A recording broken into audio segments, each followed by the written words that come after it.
Mangsa alam harita teh isuk-isuk. Panon poe harita teh keluar mencorong nyaangan buana panca tengah. Mega bodas harita teh kugumpulukan di langit. Manuk-manuk recet dina tatangkalan. Arulin jeung babaturanana. Bedom bacing bereli hayam jago cing kelawong kongkorongok mata kelar cing mata kuas. Usia kandungan ning gina harita teh parantos sabulan. Sarabal masih kene. Si kede sabar pisan aya di kigedan neng gina. Si kede nawaran itu nawaran iya neng gina gigideg serba alim. Nincang kana umur kandungan 40 poe neng gina harita teh ngimpi papendak sareng si Bolung. Si Bolung harita teh pok cumarita. Teteh papunten kula nepangan kasalira. Maksa nepangan kateteh teh kula nyuhunkeun widi. Saja lebet karena jabang bayi anu aya di jero kandungan teteh. Pok harita teh neng gina kedalisan warijeng neutup ka si Bolung. Ulung, mun memang kuduna kitu sok teu nanaon anjeun lebet ka si Utun.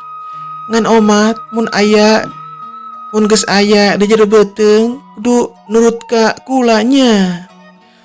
Muhun mangga teteh.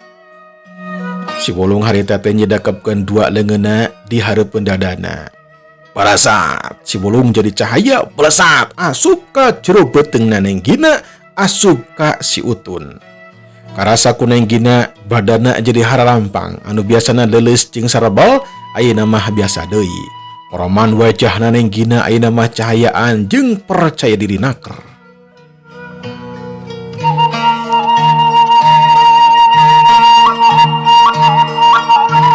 Orejat neng gina harita teh gugah tina sarena. Neng gina harita teh ruat reret kakenca jeung kakatuhu. Si kede aya nuju ngagebrak sare. Neng gina harita teh istighfar sababaraha kali. Goledag nggoler deui terus neutup kana lalangit imah berjeng mikiran kajadian anu cikeneh kalaman. Mangsa alam harita teh geus asup kana janari kolot sakedeung di oge subuh. Neng gina masih kena ngagoler barjeng neutup kana langit imah. Ya sanggeus dadalila mah terus we nangkep ka si kede. Nyadelekna mangsa alam teu karasa isuk deui we. Neng gina na waktu harita teh aktivitas seperti biasana. Nyangu, daheur cai gegeroh jeung sasapu. Si kede nyaram neng gina ngedamel anu berat-berat cicing we cenah panuju ka kandungan. Neng gina ngan syukur imut. Dina waktu harita neng gina sareng si kede nuju caralik di tengah bumi. Ok harita teh neng gina. Kang, Aya naon gelis? Sok sangemkeun aya naon gelis? Mangga. wengi tadi teh abdi ngimpen tepang sareng si Bulung Kang. Kieu ye lalakonna mah Kang, mangga rekepkeun. Marabat ku neng gina di pedar. Si kede harita ngabandungan daria nakaranan. Tah kitu Kang. Kamari mah abdi teh leuleus sareng sarebel Kang.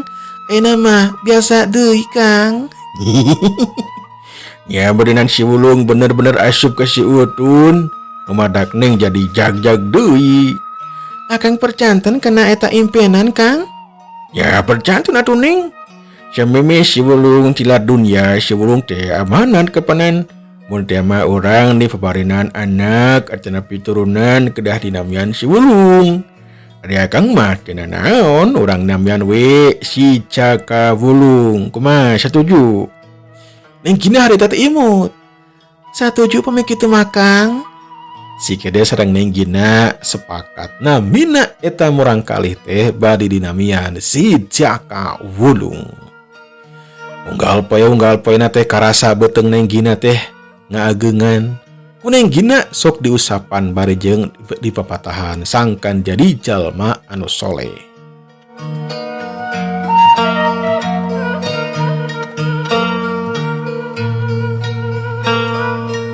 Setiap ba'da sholat neng gina sok maca Al-Quran, sok puasa Senin Kemis deui. Si kede teu nyaram nya tujuan we. Kocap kene carita umur kandungan neng gina teh parantos 4 sasi. Si kede sareng neng gina makin rajin dina ibadahna. Salat, tara kaliwat, sedekah unggal dinten. Si kede makin rajin ka sawah jeung ka kebon. Kirana sareng si Damar sok ameng ka bebina ning Gina. Atuh jadi haneuteun bebina ning Gina teh ngaguru di bumi teh. Ning Gina sok suserian we lucu ku tingkah Kirana jeung si Damar. Kandungan ning Gina beki lami teh katinggalina ngageungan. Usia kandungan 4 sasi seperti usia kandungan 6 sasi. Si kede oge harita teh kerung nah habis sakitu. Piela sareng Nyi Cacih oge teu ngartoseun. Neng Gina mah teu komplain, biasa bae ngajalankeun aktivitasna. Kasugri para wargi cag urang tunda heula Neng Gina sareng si kede. Ayeuna urang kocapkeun Bah Bored. Bah Bored harita teh ngablesat ka pademukanana di Karang Iblis anu pernah nate di gunung Cihcir. Celing Bah Bored harita teh pancuh nangtung di luaran guha. Belesat harita teh Bah Bored geus aya di jero guha. Bah Bored seperti biasa diuk bari jeung sidakep. Bah Bored harita teh ngundang jin jeung para siluman. Tolila oge harita teh daratang. Jin anu daratang bentukna rupa-rupa. Aya anu mangrupakeun orai, buaya, langir, pocong jeung sajaba-sajabana. Kabehanana harita teh caricing di hareupeun Bah Bored. Pok harita teh Bah Bored cumarita. Mimiti ayeuna kula anu jadi raja ti alam jin. Arajin kabeh kudu tunduk patuh ka kula. Mun aya nu teu satuju, sok maju urang rengsekeun kucar tarung jeung kula. Para jin jeung siluman silih teuteup jeung pada baturna. Sarea teu aya anu wanian cucungah ka Bah Bored. Bah Bored anu ayeuna memang geus sakti beda jeung Bah Bored anu samemehna. Kadaprak sakabeh jin jeung siluman teh tepak daku terus nyembah ka Bah Bored. Bah Bored kacida bungahna. Dina waktu ayeuna kula boga tugas pikeun aranjeun kabeh. Nyatana kudu ngajaga kula bisi aya musuh anu datang ka dieu ngaganggu ka kula. Mimiti ayeuna kula dek tapa ngaronjatkeun kakuatan jeung kasaktian. Mun aya jalma anu ngulampreng ka dieu buru-buru podaran. Jung aranjeun kabeh bisa endit ti dieu. Caricing di luaran guha jaga kula. Las kabehanana ngalengit di hareupeun Bah Bored. Mimiti poe harita Bah Bored tapak sangkeun leuwih gagah sakti mandraguna. Bah Bored sila rekep bari jeung sidakep. Teu nginum.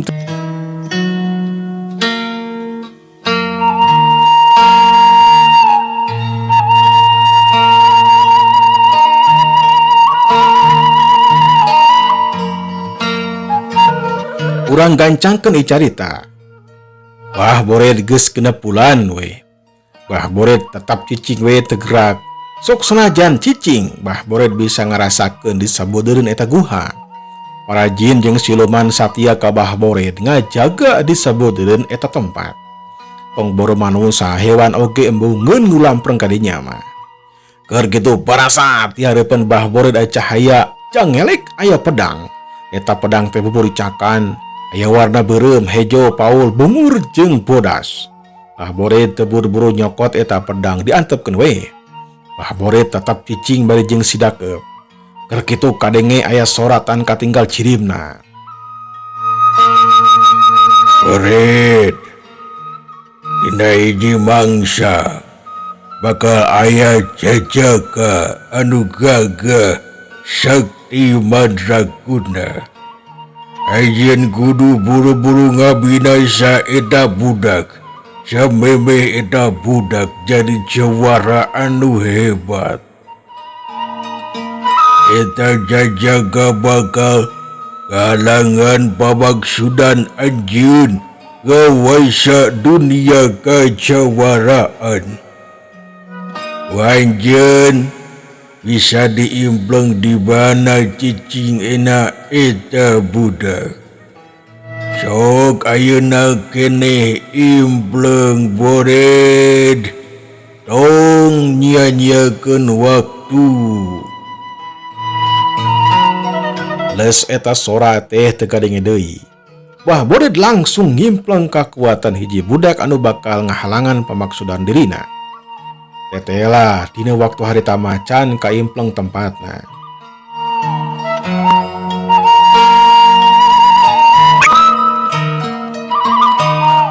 Keur kitu kadenge deui eta sora teh ku Bah Bored. Bored, mun anjeun hayang jadi jalma anu sakti gagah perkasa, anjeun kudu ngidum baju murni, jeung anjeun kudu mandi ku banyu murni. Anjeun moal kageunaan ku pae, anjeun bakal abadi, sarilana bakal hirup di alam dunia. Kadenge kekecapan kitu ti anu gaib, Bah Bored kacida bungaheun pisan.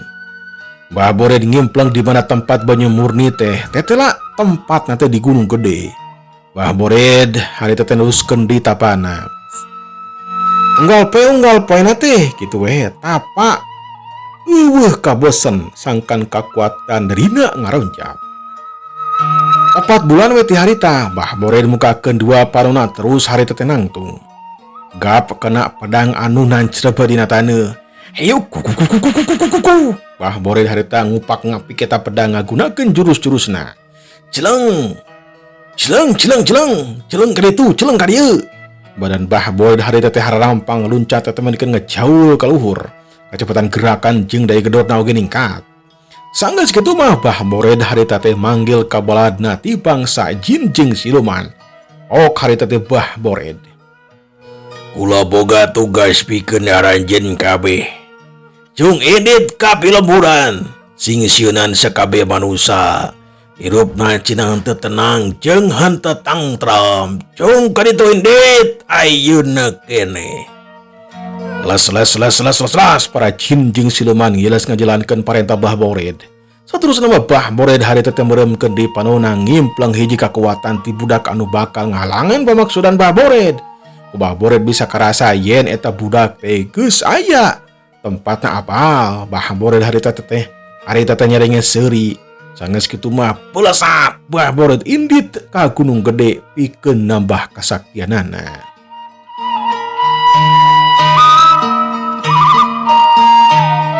Asogri para wargi cag urang tunda heula Bah Bored tangtung ke oge bakal kasamper deui. Ayeuna urang kocapkeun si Tarjo si iblis hejo. Harita teh si Tarjo lumpat ngeblesat ke Gunung Gede hayang menangkeun banyu murni. Sok senajan poek terjadi halangan pikeun si Tarjo mah. Dina waktu janeri ngora si Tarjo anjog kanu dituju, calik harita teh pancu nangtung di hareupeun guha. Eta guha teh eueuh pantauan. Si Tarjo luak liuk neangan liang sangkan bisa asup ke jero guha. Tetela eueuh liang hiji-hiji acan. Si Tarjo ngahuleng mikir kudu kumaha hayang asup ka eta jero guha. Bar kitu curana calik harita teh aya hiji jalma pancu nangtung di hareupeun si Tarjo. Si Tarjo ngaret ka eta cirim. Dedegan eta cirim teh jangkung badag, 2 parona hurung beureum. Dina leungeunna make gelang bahar, dina ramona make ali. Mune cing carantul. Ok si Tarjo harita teh cobarita. Sehari anjeun satuju anjeun kula atau anjeun anu ngagegeuy tempat. Eta jalma teh seuri lalengakan.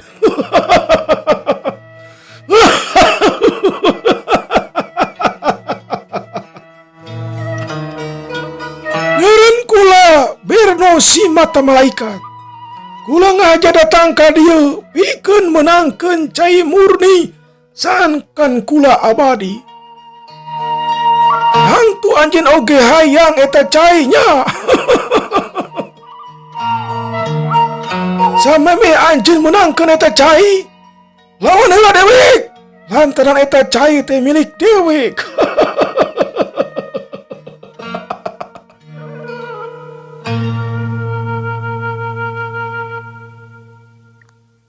Si Tarjo harita teh neuteub seukeut ka si Berno. Geus pasti we pikeun menangkeun banyu murni kudu adu harapan heula jeung si Berno. Berarti anjeun satuju anjeun kula. Anjeun sombong oge nang teng terung ka dewek. Ye dengikeun ku si Berno, dewek anu katelat Tarjo si iblis hejo raja jagur di alam semesta. Ya padoli dewek mantu. Dek jadi jago di alam semesta, alam jin, alam hewan, sok maju. Dek mata sieun ku sia hejo. Tuh, saya tengok kata sieun tuh. Gue si Tarjo jadi kasinggung hatena. Began si Tarjo jadi nyak berem. Harita teh ngebang wera. Setan alas. Tarima ye serangan dewek. Ya. Out. Si Tarjo harita teges teu bisa nahan diri deui pelesat nyerang peureup katunar tengah dius ngalahkan cukang ilmu si Berno. Si Berno ngakilekeun sirahna ka belah kain caplos. Peureup si Tarjo harita milepas ka tukang. Dina kayan gitu si Berno harita ngasupkeun tonjokan kana dada si Tarjo. Hiu jebet tali deug si Tarjo harita mundur 2 langkah. Si Tarjo ngaranjuk oge teu nyangka si Berno bisa ngasupkeun seranganna ka dirina. Cenah pengawasa alam semesta maknya geus kebenangan kitu. Lain ngawasa alam semesta merenya pengawasa alam hewan merenan. Kaining bangkong jeung bancet.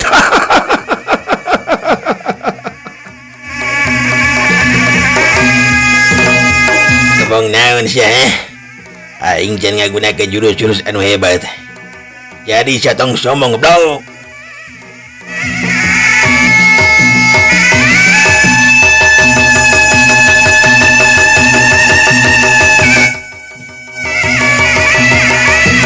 Si Tarjo harita teh leuwih hati-hati. Si Berno lain jalma sambarangan buktuna we bisa mampu nonjok kana dadana.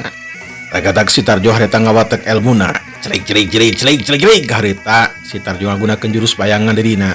Di hareupeun si Tarjo aya genep bayangan dirina. Kodaran eta jalma teh. Serang. Pelesat. Genep bayangan si Tarjo harita nyerang ka si Berno. Si Berno tetap tenang dina sikapna. Siat yuk. Keduk das. Yuk gila ke bos. Si Berno harita teh ngakiwar. Gila ke bos. Gila ke bos. Ayo geruk das. Cari jeg. Si Berno harita teh mundur 2 langkah. Siap. Genep bayangan si Tarjo harita teh ngarangseg. Si Berno kawalahan oge. Yuk keduk das. Siap harita perep. Genep bayangan harita teh ngadius kana pondok si Berno. Yuk cepet solontot. Yuk jeblok delik. Siap harita teh direngkas. Brut kubrag si Berno harita terubuh. Ora jate kudang deui. Jeleng. Genep bayangan si Tarjo harita teh ngarontok ke si Berno. Yuk cepet jebot. Beungeut dada tonggong di tajongan, di tenggelan. Bogo we si Berno kacida repuhna.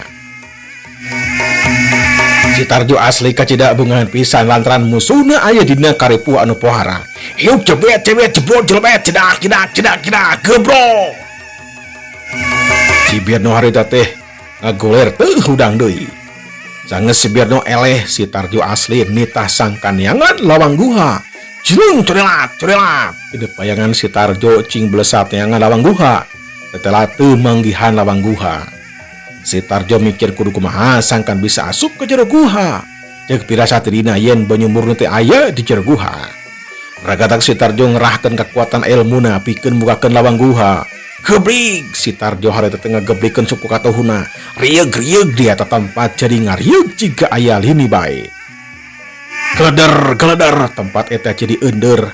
Raket aya anu ngageser tetela batu anu ngahlangan lawang guha ngageser. Si Tarjo kacida bungan pisan. Julung si Tarjo harita teh maksudna madek asup ka jero guha. Tapi edas 2 suku si Tarjo jadi rapat kana taneuh. Kakak harita teh aya nu seuri. Banyu murni milik dewek Tarjo. Hiya! Pelesat si Berno harita teh asup ka jero guha. Si Tarjo kacida ambekeunna harita teh. Setan alas, sian ibu ka dewek. Ya! Si Tarjo harita ngagudakeun ilmu sangkan leupas tina taneuh. Julung si Tarjo harita luncat. Taneuh harita teh kabawa kana suku si Tarjo. Cerik si Tarjo harita napak.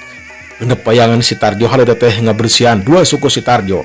Sanggeus kitu mah pelesat asup ke jero guha.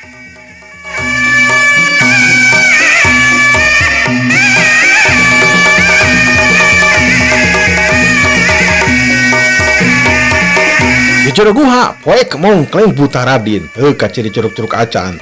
Tapi pikeun si Berno jeung si Tarjo mah teu jadi halangan. Si Berno jeung si Tarjo terus asup ke jero guha. Eta cai sakecelak-kecelak acan garing we. Si Berno terus we asup ke jero guha. Sedangkan si Tarjo asup harita teh hati-hati pisan sok bisa si Berno ngebonghan nyerang. Sanggeus lalila rag si Berno ngeureun kana. Mana cenah banyak murni teh. Wah bohong. Tanda-tanda aya cai di jero guha mah. Gitu gerentas hatena si Berno. Si Tarjo ge harita teh kitu galecok we di jero hatena mah. Nya kulantaran teu mangge cai, si Tarjo pelesat keluar teh jero guha. Si Berno oge sarua keluar deui. Dalapan jalma harita teh pancu nangtung di harapan guha. Dina kayan kitu kadenge ku si Tarjo aya sora cai harita teh ngerelek leutik. Celina si Tarjo jeung genep bayangan harita teh rancung-rancung we ngadengekeun kana eta cai. Genep bayangan si Tarjo langsung nitenan kasak kuliah eta tempat. Tapi aneh teu manggihan kana eta cai. Ngerelekna eta cai kadenge ku si Berno oge sarua teu manggihan kana eta cai. Hal ieu teh pikeun si Berno jeung si Tarjo mah jadi nambah bingung jeung aneh. Aya sorana tapi eueuh caina. Dina kayan kitu ujug-ujug seor kadenge aya angin. Dangdaunan cing aroyag mimitina mah laun dilakuli mah jadi narikan. Tatangkalan jadi cing pelandong dangdaunan rabeng. Kajoban tara kata baku eta angin. Si Tarjo iseng si Berno harita teh ngaranjuk kaget. Kabehanana ngaretan kana datangna angin anu metak paur. Dina kayaan kitu. Dina kayaan angin ngagelebuk kitu kadenge aya sora tan katinggal jirimna. Eta sora teh ditujukeun ka si Tarjo jeung si Berno anu keur narangtung. Kula apal karena tujuan Anjeun Tarjo oge Anjeun Berno. Anjeun hayang di banda banyu murni anu bakal ngajadikeun dari Anjeun abadi. Tapi hal eta lain hal anu gampang, kudu ngajalankeun heula ujian. Mun Anjeun lulus maka Anjeun bakal menang banyu murni.